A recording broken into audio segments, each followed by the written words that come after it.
Abonnez-vous gratuitement sur votre chaîne YouTube congodialogue.com. Abonnez-vous gratuitement sur votre chaîne YouTube congodialogue.com. Cette fois-ci, nous allons faire un peu, on va parler un peu théâtre. Oui, parce que ce sont des gens qui nous ont servi après 2 années. Nous sommes so happy. Tous à la Liboso, Nabango. On va commencer quand même par l'invité, non? Shoga, tu permets toi, Yamba présent, Mimi? Bon dimanche. À quoi il y a déjà? Bon dimanche. Merci beaucoup. Présent, Mimi. On va s'envoyer. La pote est là, bon, hein? Ah, merci. Faut y analyser tout. Kolonda ko déjà donc au biso comme musique quoi. Comment nous pourrons ouais. To lamboko to botami to mesani to kolia. Donc ata to kuta on a ndenge moko to s'adapter là. Après combien de temps? Après 10 ans d'absence. Ouais, nous on a mboka donc voilà. 10 ans et bien l'été, on s'est concentré.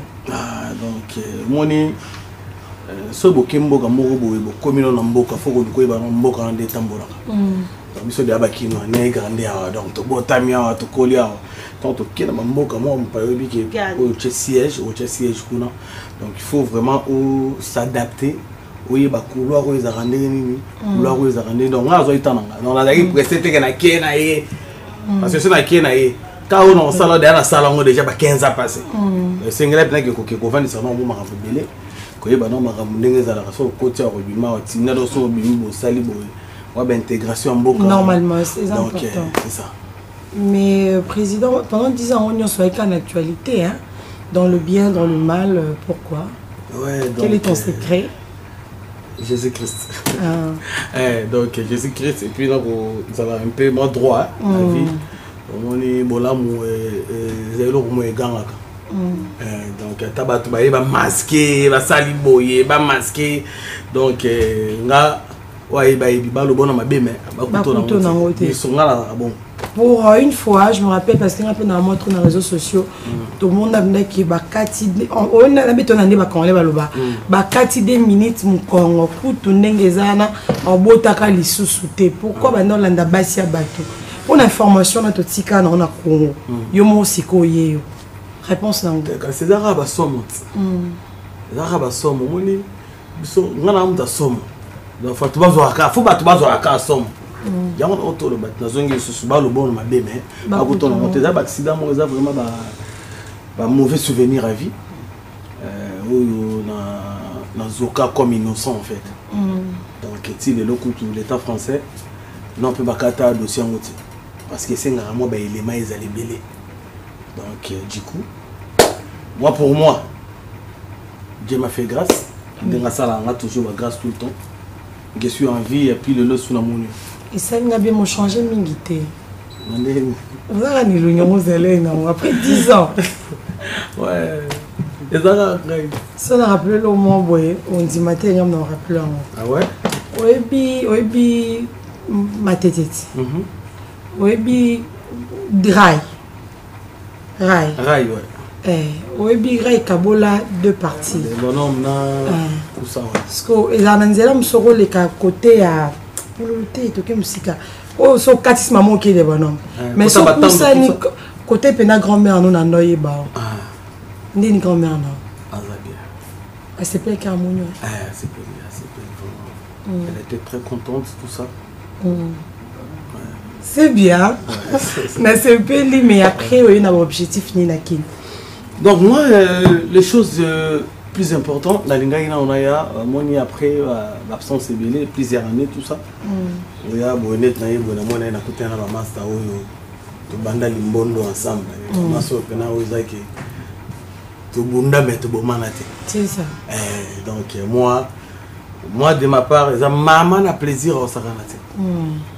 Plaisir c'est que donc il y a comment on mboka on ndenge comment ko s'adapter pe dans le sous na ndenge okuteli ba boulot auto tikaka donc ezo zwanga vraiment mututé parce que na s'adaptera vite fait. Moza pour combien de temps? Donc Nazala Ozana non ça sous groupe. Non ça groupe mais j'ai des trucs à tourner tout ça. Si on a vu venir dans ça le groupe c'est que la remis mythomane. Donc le tournage est tout ça là retourné. Donc na bana mai to quand tout ça va casting ba ba ozala retenir to tourner na bango. Donc voilà. Beaucoup de théâtre ndeni. Belé babimi après 10 ans na. Ah ouais. Belé je comme on m'a éviter ba mi belé là là. Au moins on ndeni respect zali. Et belé babimi non mais respect faut zalat. Avant ma ça yo respect yo mukolo. Faut yo mukolo c'est respecter. Mais pas mal hein. Nous écoutons na bango na tournage, c'est depuis na qui na tourné lo Belle Vie, na tourné pelo ko ya Sila Bekab, na tourné pelo ko ya Naomi Barcelone.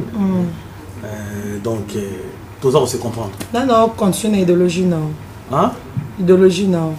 Mais idéologie si on appelle ça. Mais idéologie ça que ouais moi on reçoit ben jusqu'à là la monnaie petite dans 2 secondes. Azoya n'est pas bien. Mais Azaka n'a pas besoin de toucher. Les Azaka besoin de toucher. Mais ça moi qui ne document na mon c'est Kuna José de Londres Kanto bâti 2 minutes voilà Christian Choc en Afrique du Sud hein. Quoi? Le théâtre non. Non, on a mais abisso ça qui trop ça toi qui coffre na évangéliste contrat. Ouais voilà. Au moins, il n'y a aucune des frères.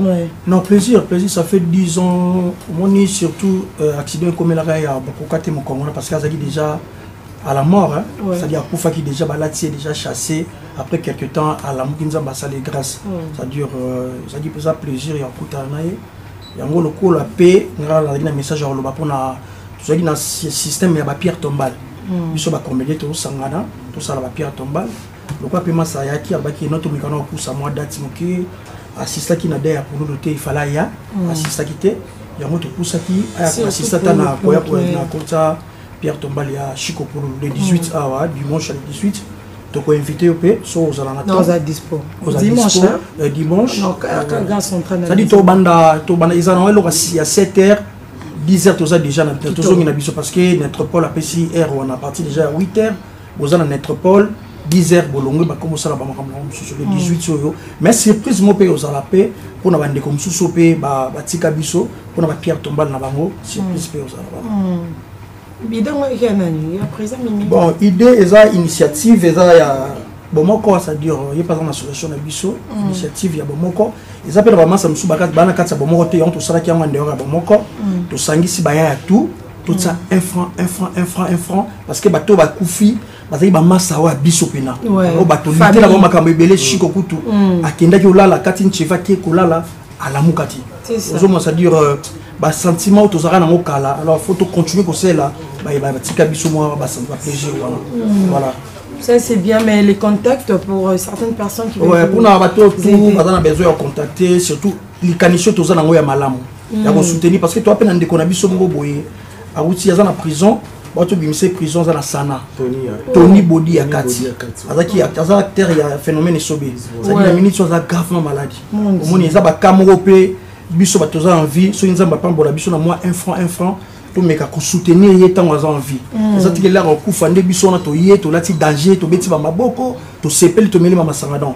Lokola za en vie. Biso ba comédien ba massa na bato ba lingara biso ba ya ko soutenir c'est bon. Na go pesa numéro ya contact za 089 40 23 058 plus 243 Willy Moucheni 89 40 23 058 on est rejoint biso na association la biso tozana ngo asbel bon moko voilà. Oh c'est bien. Pourquoi maman c'est bien puis nous bazo ya pe la dichesse pe il fallait payer massa na biso ndeko na biso 11 azala déjà na Kinshasa. Nous là la biso. Il paye azo il fallait aya déjà Kinshasa pour na Pierre Tombalka ya Chico pour nous ça. Vraiment bonne idée. Mais bon dimanche na yo. Bon dimanche pe na yo fifisi wana monoka si Waston. Ça dit obi gesto kufa ki na type kana moni mupendo ngeza mistake eh. To to perdre. Bonne action ça. Bambo de belé na venanga Bobo Richard Bokoko li motema père le Joboke. Bambo te belé na Kade Sundidi, bambo te belé na Sandra Bicento, bambo te belé na héritier Pierre Petit Aval, bambo te belé na mwana na ngai azola na siko ya mwasi hors sacré. Bambo te belé na Camp Schengen, bambo te belé na la di Esobe Fisson Sai bato tout aux zala petit la vie de loin ba contati bato tout aux zala bambote la bino si ça dit bambote la bino tout on est ensemble. C'est bien, je vous donne la parole. Bon dimanche à vous. Bon dimanche. Bon Baksanini. Maman Fifi si welo ko Baksate ko baza bato so zana bango. Ça on a grand balance. Ça la gamolo mo ke pour na président pour na France. Tant na na Angola na yembila ke na ki portugais a ke français na yembila na français. Oui. Bami benga basta bango wana bazanga badok leader ye yon aye comme français leader permettez-moi je vais parler un peu de français. Comment tu vas là-bas, comment tu vas ici? Oh lo lo lo lo lo, oh lo lo lo lo lo. Ça c'est bien, ça c'est bien, ça c'est bien. Chingou son bon dimanche dans la mer. Et ça répète à Tania Longue, maman a blessé, Bert Missenga, maman a parvi, c'est comme ça. Tania Missenga, maman de Chypre. Ya maman. Moutobo Mbanga Mikolo, ya maman. Ya maman. Ore deux eaux, Bambo Tebele. Pour bien les bozo bomba biso. Champion ou pas? Président, je te donne l'occasion pour une fois ça. Malobombo, Bambo Tenayo, numéro contact, comment est-ce que tu vas contacter?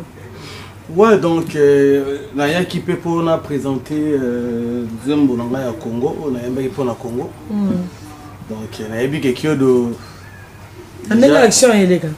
Donc, qui de déjà, à zone à nous, on a beaucoup. Fifi sur moi de ma part. Ouais. La CP lui sous comme encore une fois. On a appelé la CP. Naya Bi qui est tous ensemble. Donc, après l'émission. Donc, contact et ça, quand on a le numéro chaud appelé ici. Pour le numéro, après, on a numéro donc, mais Bambo te ga ndenge zalaka yango benesi ngaba bimisela mo liste. Je salue de loin en direct de Paris mon vieux, mon grand frère propre Pati Kingunza. Vient dans l'idée qui tout bas, mon thème en qui tout bas. Masananga Junior Cash de Lyon. Vient dans la Koda Mboka Willy Moucheni. Na salué Batunyo so Obalinganga. Na sana madele. Tout le monde en a. C'est ça voilà. La bien. Okay. Merci beaucoup. Bon dimanche à Jojo Monda, il mène taille avantagée.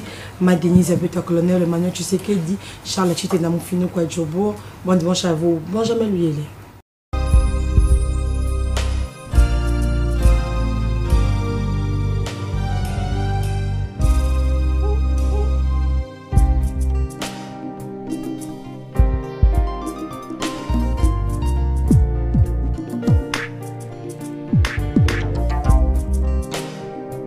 La RDC, pays potentiellement riche, on y trouve des tiers des réserves mondiales des cobaltes, des TRC, des réserves des chromes, des manganèses, la deuxième réserve des cuivres du monde. Voilà